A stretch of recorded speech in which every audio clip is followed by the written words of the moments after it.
সবাই মিলে মেয়েকে দেখতে যাওয়া হারাম। শুধুমাত্র ছেলে দেখতে পাবে। অতিরিক্ত মনে করলে ছেলে তার মা খালা ফুফুকে সাথে নিতে পারে। বন্ধু বান্ধব বাপ চাচা কেউ সে মেয়েকে দেখতে পারে না, চিরদিনের জন্য হারাম। দেখতে গিয়ে টাকা পয়সা সয়না গয়নাগাঁঠি আংটি কিছুই দিতে পাবে না, সব কিছু দেওয়া হারাম। এরপরে বিবাহকে মেয়েকে বায়না করা, বায়না প্রথা এখন কিছুটা উঠেছে, আগে ছিল সবাই মিলে মেয়ের বাপের বাড়িতে ভালো মানের খাওয়া দাওয়া করতো, টাকা পয়সা দিত। সন্ধ্যার দিকে সবাই মিলে 2-3, 500, 2000, 5000 টাকা মেয়েটাকে গুনতে দিত। মেয়েটা সবার সামনে আসতো, এসে টাকাটা গুনে দেখাতো, সবাই পরীক্ষা করতো মেয়েটা নেওয়া যাবে কিনা, বায়না করা হয়ে গেছে। এই প্রথা হারাম, বায়না প্রথায় হারাম। এরপরে মেয়ে ঠিক হয়েছে, মেয়ের জন্য বরযাত্রী কতটি? 40 জন বর, 40 জন যাত্রী বরের সাথে, আর 20 জন ডলি বিবি। তখনই আগে বলে দিয়েছি, ডলি বিবি শব্দ চিরদিনের জন্য চাঁপাইনবাবগঞ্জ তুলে দিতে হবে। কেউ যেন আর না জানে যে ডলি বিবি কি জিনিস, কেউ যেন না জানে। কোনো দিন এই যুবক তোমাকে বলছি তোমার বিবাহ হয়নি, তাই না? তুমি বলবেন না। নিতান্তই যদি মা যদি ডলি বিবি কাউকে পাঠান, তাহলে আমার দাদিকে পাঠাবেন না। মা আমি কোনো মহিলা মানুষ নিয়ে যাব না। অবশ্যই স্মরণ রাখতে হবে, ডলি বিবি চিরদিনের জন্য বিদায় করে দিতে হবে দেশ থেকে, চাঁপাইনবাবগঞ্জ থেকে। তারপরে ওই যে সবাই মিলে বসে ওকে ক্ষীর খাওয়াচ্ছে, থুবড়া প্রথা। যুবতী মেয়ে গীত গাইবে আর সবাই তার মুখে ক্ষীর তুলে দিবে, এটা চিরদিনের জন্য হারাম। তারপরে চাচাতো বোনেরা ভাবিরা ওকে হলুদ মাখাবে, এটা চিরদিনের জন্য হারাম। আরে পুরুষের গায়ে হাত লাগিয়ে হলুদ মাখা তো দূরের কথা, মহিলা মানুষ মহিলার গায়ে হাত মাখা, হলুদ মাখানো নিষেধ। আল্লাহ রাসূল বলছেন লা তুবাসসিরুল মারাতু আল মারাতা, একজন মহিলা যেন আরেকজন মহিলার গায়ে হাত না লাগায়, একজন মহিলা যেন আরেকজন মহিলার গায়ে হাত না লাগায়। যদি হাত লাগায় তাহলে বুঝতে পারবে হাতটা নরম না শক্ত। কোনো সময়ে স্বামীর সামনে বলবে খালের হাতটা কতই না নরম। কোনো সময় স্বামীর সামনে বলবে খালেদার মাথার চুলগুলো কিনা লম্বা লম্বা, পাঞ্জার পাঞ্জা। তখন তার স্বামী অন্তরের চোখে তাকে দেখবে, এইটা হারাম। হাদিস বুখারী মুসলিম, এই কথা মুহাম্মদ সাল্লাল্লাহু আলাইহি ওয়াসাল্লাম বলে। দেখেছো বিষয়টা কত সূক্ষ্ম। আব্দুল্লাহ বক্তব্য দিল লাতিফ কাকে বলে, লাতিফ। তা আমিও বুঝতে পারছিলাম না, খুব কানটা খাড়ো করেছিলাম। মানুষজন চলে আসলো, শাকুর বুঝতে পারিনি কি যে বলেছে। তো লাতিফ কত সূক্ষ্ম বিষয়টা, কত সূক্ষ্ম যে একজন মহিলা আরেকজন মহিলার গায়ে যদি হাত এভাবে লাগায় তো তার হাতটা নরম না শক্ত বুঝতে পারবে।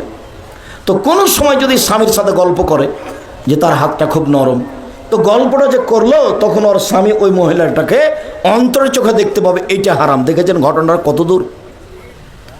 অথচ আমাদের দেশের কত নোংরা নীতি, যে নতুন বউকে সারাদিন বাড়ির মহিলা পুরুষ দেখতে আসছে। মারা গেছে একটা মানুষ, সারাদিন মহিলা পুরুষ সেই লোকটাকে দেখতে আসছে। আরে পুরুষ মানুষ মারা গেছে, তাকে দেখতে যাচ্ছ কেন এইভাবে? তাকে নিয়ে এত হইচই কেন? সৌদি আরবে 2টা জিনিসই কোনো হইচই নাই। লোক মারা গেছে মাটি দিয়ে দাও, কোনো কথা নেই। বিবাহ করতে চাচ্ছে বিবাহ করুক, কোনো কথা নেই। তালাক দিতে চাচ্ছে, কোনো কথা নেই, তালাক দিয়ে দিক। বাংলাদেশে তালাক দেওয়া মানে ওকে জেলে যেতে হবে। এবারে কালকে 2 জন মিলে সংসার করেছে রাতে, আজকে তালাক হয়ে গেছে, জেলে 2 জনে 2 দিকে দাঁড়িয়ে আছে, এতে এজলাসে কাঠগড়ায় দাঁড়িয়ে আছে জজের সামনে। আমিও দাঁড়িয়েছি জজের সামনে কাঠগড়ায়। কোথায় বলো তো? সুন্দর সুনামগঞ্জ, সিলেট সুনামগঞ্জ। যখন আমি দাঁড়ালাম তখন জজ আমাকে বলছে, আব্দুর রাজ্জাক সাহেব আপনি এখানে কেন এসেছেন তা আমি বলতে পারছি না, তবে আপনার মামলা নিয়ে আমার কোনো কথা নেই। মামলার নথিটা এইভাবে নথিটা উল্টিয়ে দিয়ে বলছে আপনার সাথে আমার কিছু কথা আছে। তো 14 মিনিট কথা বলল। তারপরে বলল যে আপনার মঞ্জুর কি ওটাকে জামিন মঞ্জুর করা হলো। 14 মিনিট কথা, কিছু পক্ষে কিছু বিপক্ষে, মানে কোরআন হাদিসের। তাতে বুঝলাম লোকটা তাবলিগ করতো, তাই কোনো কোনো জায়গাতে আমার উপরে ক্ষেপে আছে, এটা আমি বুঝলাম। আর যেদিন আমি সিলেট কোর্টে দাঁড়ালাম তখন জজ আমাকে বলছে যে আপনি কি পিস টিভির আলোচক? আব্দুর রাজ্জাক বিন ইউসুফ, জি আমি পিস টিভির আলোচক। তখন বলছে আপনার মামলাটা আমি খারিজ করে দিলাম। ওর ওই দিনই শেষ। তো সিলেটেরটা ছিল 5,000 কোটি টাকা, আর সুনামগঞ্জেরটা ছিল 1,000 কোটি টাকা। 1,000 কোটি টাকা দিতে হবে। অপরাধ আমি বলেছি কবি নজরুল ইসলাম ভুল বলেছেন। কি বলেছি? কবি নজরুল ইসলাম ভুল বলেছেন, এই কথা ঠিক নয়। কবি নজরুল ইসলাম কি বলেছেন? কবি নজরুল ইসলাম বলেছেন মসজিদের পাশে কবর দিও ভাই, যাতে করে মসজিদের আজান শুনতে পাই, তাহলে এই গুনাহগার কবর আজাব হতে পাইবে রেহাই। তখন আমি বলেছি যে মসজিদের পাশে কেন? কারো বাপের কবর যদি কাবা ঘরের নিচে হয় তবে রক্ষা হবে না, বিচার হবে কর্ম দিয়ে। বিচার কি দিয়ে হবে? কর্ম দিয়ে। তো আমি এখন কবি নজরুল ইসলামের মানের হানি করেছি, এ হলো মামলা। আর যখন বলেছি ওমা তোমার আকাশ তোমার বাতাস, তখন তোর বাপের আকাশ। আমরা তো আর বুঝতে পারিনি। ও বারবার বলছে কালিমাকে। ও কাকে বলছে?